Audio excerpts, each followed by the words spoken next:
حضور کی ایک حدیث ہے، مجھے مشرق کی طرف سے ٹھنڈی ہوا آ رہی ہے۔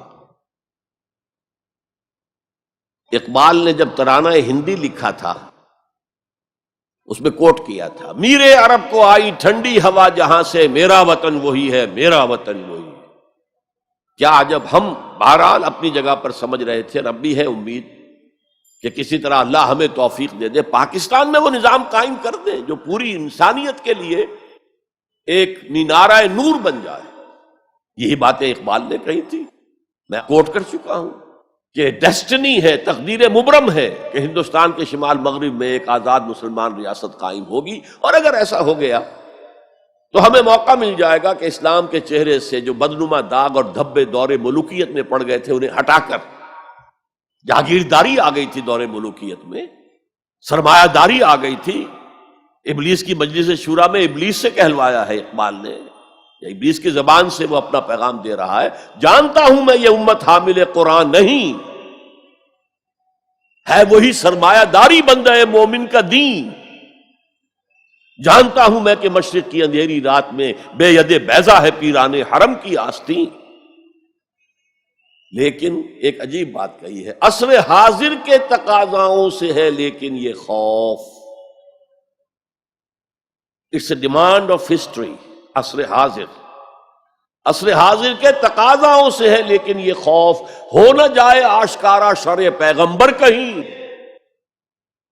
بہرحال یہ جو نوید تھی کہ آئے گی ٹھنڈی ہوا،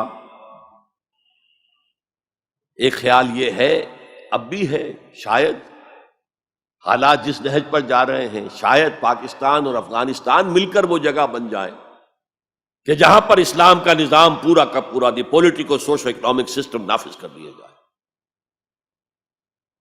فیکٹس آن دی گراؤنڈز کے اعتبار سے کوئی آثار نہیں ہے، لیکن دیر کین بی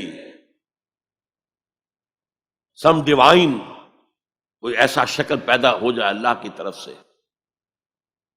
میں اس سے مایوس نہیں ہوں، ابھی بالکل مایوس نہیں ہوں، اگرچہ تاحال ہم فیل ہو گئے اس میں۔ ہم تو وہی نظام جو انگریز چھوڑ کر گیا تھا جو کا تو لے کر جا رہے ہیں۔ آپ بہت بہتر اس سے رہے اس اعتبار سے کہ آپ نے جاگیرداری کو تو ختم کر دی۔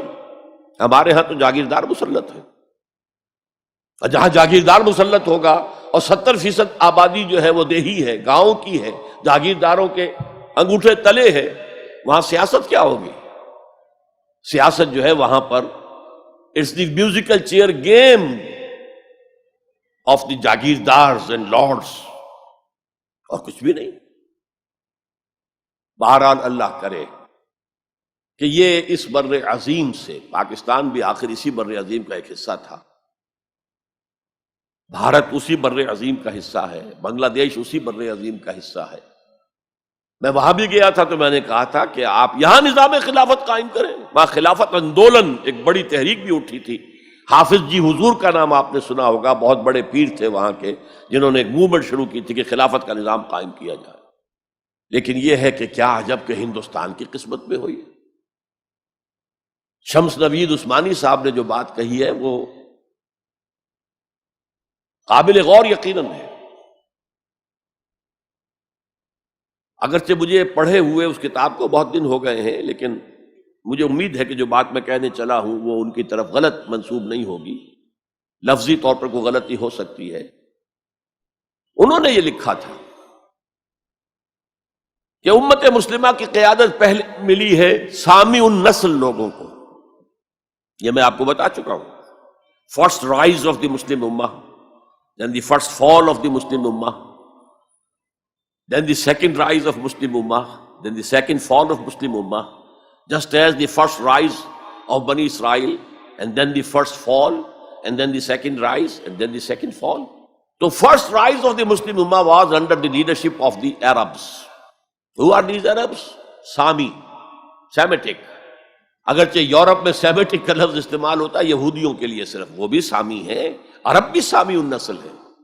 جب صلح کرائی تھی اور بغل گیر کروایا تھا کلنٹن نے شاہ حسین کو، اور اس وقت شامیر تھا یا کون تھا جو بھی وزیر تھا اسرائیل کا، بغل گیر ہو گئے، تو اس نے کہا تھا یو آر کزنس، بھائی تم ایک ہی باپ کے بیٹے ہو نا، یہ عرب اسماعیل کے بیٹے ہیں، ان کی اولاد ہیں، اور جو جیوز ہیں وہ حضرت اسحاق کی اولاد ہیں۔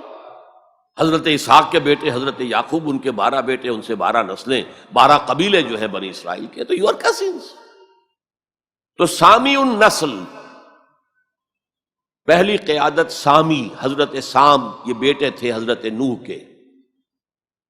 Second rise of the Muslim Ummah was under the leadership of the Turks. They are the progeny of Yafis علیہ السلام۔ انہی کے بیٹوں میں گوگ اور میگوگ کا نام بھی آیا ہے تورات میں، جوج اور ماجوج۔ وہ اصل میں سینٹرل ایشیا کے ماؤنٹینز کو کراس کر کے تو شمالی جو میدان چلتا ہے رشیا وغیرہ کا، اور پھر نیچے وہ منگولیا اور چائنا کے ساتھ، اور ادھر ویسٹ میں پھر وہ اسکینڈینیوین کنٹریز سے ہو کر ادھر سے اتر کر لوگ جو آئے ہیں اینگلو سیکسنز، انگلستان میں آئے ہیں یا اور یورپ کے حصے میں آئے ہیں، یہ سب نسل ہے یافس کی۔ تیسری نسل ہے حام کی، اس میں یہ انڈو گریک اینڈ ایرانی ایرینز، سب سے بڑی تعداد ان ایرینز کی کہاں ہے؟ یہ حام کی نسل سے ہیں۔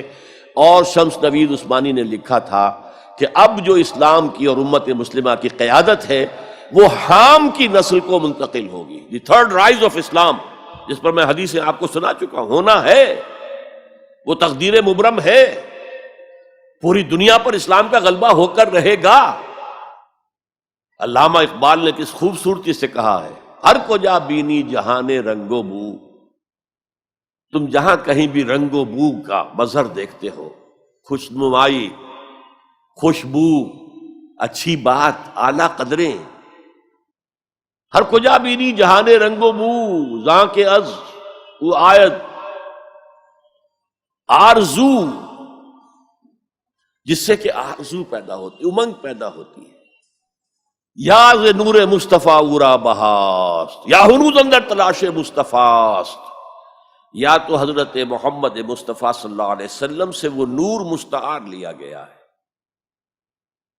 یورپ کی ساری ترقی ہوئی ہے قرآن کے اس اصول کی بنیاد پر کہ توہمات کو چھوڑو، ولا تقف ما لیس لک بہ علم ان السمع والبصر والفؤاد کل اولئک کان عنہ مسئولا۔ حقائق پر نظر جو ہے وہ جماؤ، اور جسے کہتے ہیں استقرائی منطق۔ ایک لاجک جو ہے وہ ہے ڈیڈکٹیو لاجک، ایک ہے انڈکٹیو لاجک، انڈکشن، استقراء کا آغاز دنیا میں کرنے والا قرآن ہے۔ کھول آنکھ، زمین دیکھ، فلک دیکھ، فضا دیکھ، مشرق سے ابھرتے ہوئے سورج کو ذرا دیکھ۔ ان فی خلق السماوات والارض واختلاف اللیل والنہار والفلک التی تجری فی البحر بما ينفع الناس وما انزل اللہ من السماء من ماء فاحیا به الارض بعد موتها وبث فیہا من کل دابۃ وتصریف الریاح والسحاب المسخر بین السماء والارض لآیات لقوم یعقلون۔ یہ پوری کائنات اللہ کے سائنس، اللہ کی علامات، اللہ کی آیات سے بھری ہوئی۔